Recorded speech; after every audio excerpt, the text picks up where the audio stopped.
This is Britain's newest high-speed train, the Class 810 for East Midlands Railway.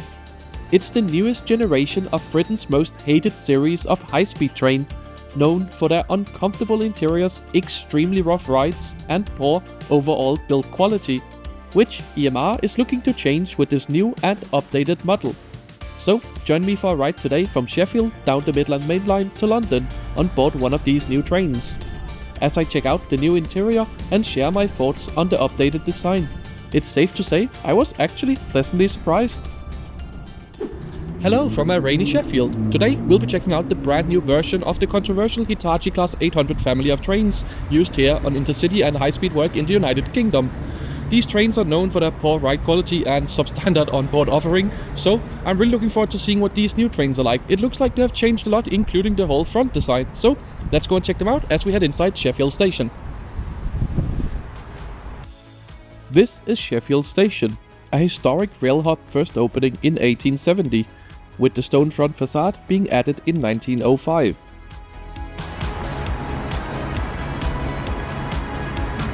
One thing I really love about coming to the United Kingdom is that there are so many well-kept historic train stations, and Sheffield definitely is one of them. Inside you'll find standard facilities including a ticket office, a large departure board, and lots of shops and food outlets are also available. I also just enjoyed the random assortment of things on display, including the fish statue outside, this nature museum box thing, and perhaps more strangely, the new Class 810 seats. Right, so let's head through to the platforms and check out some trains. Sheffield is a major rail hub served by 4 different operators. Northern provide local service using a fleet of a few different kinds of multiple units. TransPennine Express runs a more inter-regional express-style service to the major cities in the north of England.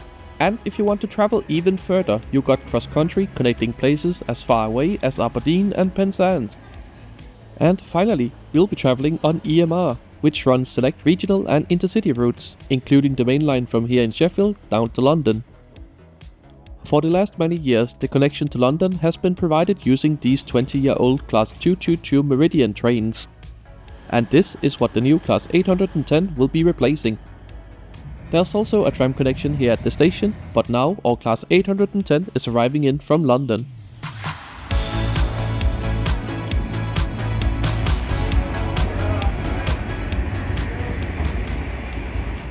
The Class 810 is the newest member of Hitachi's controversial Class 800 family of trains, with this example being a bi-mode multiple unit capable of 125 miles per hour. They feature a redesigned front, which I personally think looks much better than the old design, and the interior is also completely different, so I'm excited to finally head on board and try out these new trains. And my first impressions are fine. These seats certainly look a lot better than what's installed on GWR and LNER. Today I'll be traveling in first class, which comes in the expected 2+1 layout and has also seen some pretty major changes. We'll take a closer look at the seats and the overall comfort a little later in the video, but for now I grabbed this table seat as we depart Sheffield. Departure today is right on time at 1400. Beginning a little over 2-hour journey down to London. Shortly after departure, the staff came around with the complimentary service in first class, which consists of a drink and a small snack, with meal orders also being taken. The options today were a selection of sandwiches, and while the kitchen prepares mine, let's take a closer look at the route map for today's journey.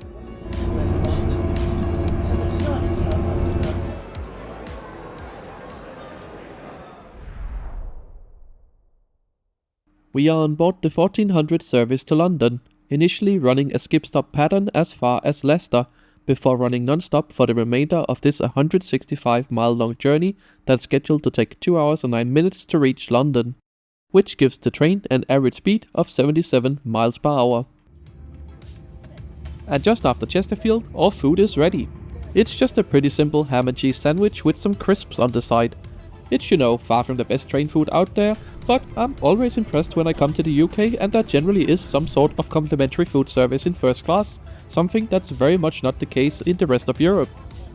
Next up, our train calls at Derby, which is actually a really important city in terms of railway manufacturing, with Alstom having one of their train production lines here.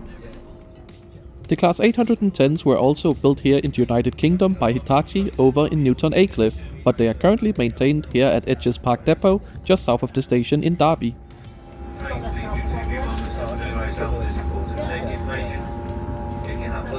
I must admit, I did find these trains to be quite loud when using their diesel engines. But now for something that's actually good and has been improved, and that is the interior. While the train still has the same overly bright lights and cheap plasticky white walls as the previous generations, EMR's color choices and the new seat designs have helped a good chunk in creating a more cozy atmosphere. The first class seats here are similar to the ones found on Avanti's newer Class 805 and 807s, and they are just okay.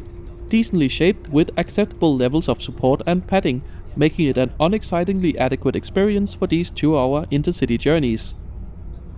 Features include a slightly padded armrest, as well as a plug socket and USB charging port. The seat also has this small extension of the cushion, making it slightly more comfortable. And one thing I consistently find good on British trains is that the first class tables are generally both sizable and very sturdy. The seat also offers a bit of recline using this lever, but I found it to be exceptionally stiff. I don't know if it comes across on camera, but I really had to use some serious force to make it recline. Hopefully that loosens up a bit with time, because I was worried I was gonna break the seat.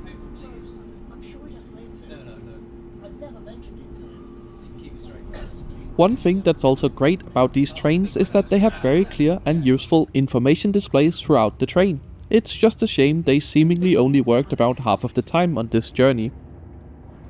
Overall, I think I would describe the first class interior as unexcitingly adequate. But the biggest criticism of this train model has always been standard class, which we will check out later, as we are now calling at one of Britain's most recognizable train stations.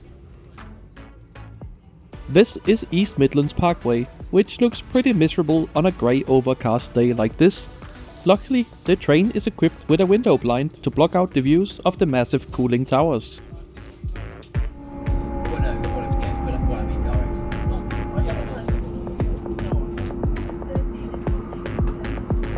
The towers here belong to a now decommissioned coal power station from the late 1960s.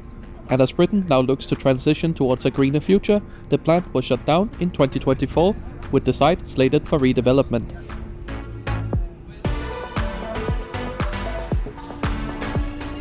Our final stop before the 1-hour non-stop run to London is Leicester, where just south of the station, the railway becomes electrified and our train can put up its pantograph, switch off the diesel engine, and take full advantage of its bi-mode capabilities. It also means our train finally can reach its maximum speed of 125 miles per hour. And with us now speeding towards the capital, let's finally take a look at the rest of the train's interior. The seats in standard class on board the 800 family of trains is definitely the stuff that's been mostly critiqued, especially on LNER and GWR. So let's see what EMR has fitted. And I'm happy to report, it's basically the same seat as in first class, just in a 2+2 layout. Which means it's decently shaped and fine enough for these 2-hour journeys. There's also a sturdy tray table and power shared between the seats. The only thing I can point out is that I found the unadjustable headrest a little low, so it poked slightly into my shoulders. Other improvements have also been made, including opening up the bike storage area, which was previously hidden away in an awkward and not very accessible enclosed space. There's also 2 accessible toilets on board. One is next to the accessible seating in first class, but strangely in standard class, while there is a big accessible toilet, there seems to be no accessible seating in the areas next to it.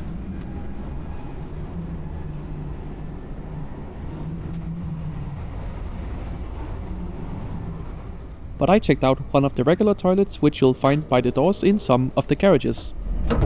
Please lock the door. The door is now locked. While the toilet is fairly small, it was fully functional and pretty clean. My biggest gripe with these is that the sinks are really small, so it's incredibly easy to splash water onto the floor. I mean, come on, it can't be that hard to build a bigger sink. Right, back at my seat, I guess we should talk about one of the train's other controversial points, and that is the ride quality.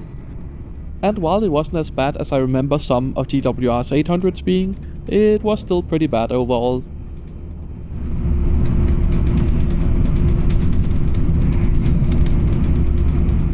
The Class 810s were also 3 years late into service, initially delayed by COVID, but then loads of construction and other faults were discovered during testing, delaying them even further to their eventual entry into service in December 2025.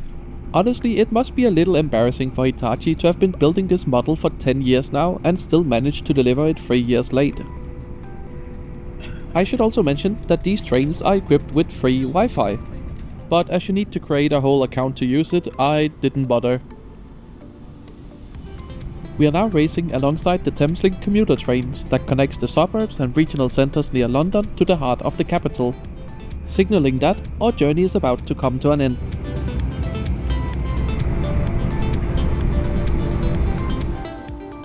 And as we slow down for St. Pancras now, let's talk about tickets and my overall thoughts. I was travelling using a first-class Britrail pass, but for regular tickets the cheapest first-class advance fares I could spot seemed to start around £30, which, while not super cheap, I actually don't think is that bad value. However, if you're travelling on a busy day or need a flexible off-peak or anytime ticket, the fares start to get ridiculously expensive. And now, I would have loved to tell you the story about how we actually arrived into St. Pancras station on time to the minute, but unfortunately there was train traffic congestion in the area caused by a signal failure, so we got held outside of the station for around 10 minutes. And now, as we pull into St. Pancras station running around 10 minutes late, I have to say I was pleasantly surprised by these trains. Yes, my expectations were incredibly low, but as the old generation of the 800 series were downright uncomfortable and pretty much unacceptable for long distance work, this one, while far from being a great train, I would just describe as disappointingly below average. I mean, you could put the nicest seats in the world into this train, but there's just so much about the Class 800 family of trains construction that just reeks of cost cutting. I don't know if you can polish a turd, but EMR certainly tried, working within the train procurement restrictions that seem to mostly have been dictated by people who view the world through Excel spreadsheets. 6. Wheel sorted. See it, say it, sorted. Thank you so much for joining me on this trip today, and if you liked the video, make sure to subscribe to the channel as I try to post a new one every Sunday. You can also support the channel a little extra by joining the membership program, which gets you exclusive travel updates and early access to all my videos for just a couple of euros every month. And to see what one of Britain's best high-speed trains is like, click the card on screen now. Thanks for watching.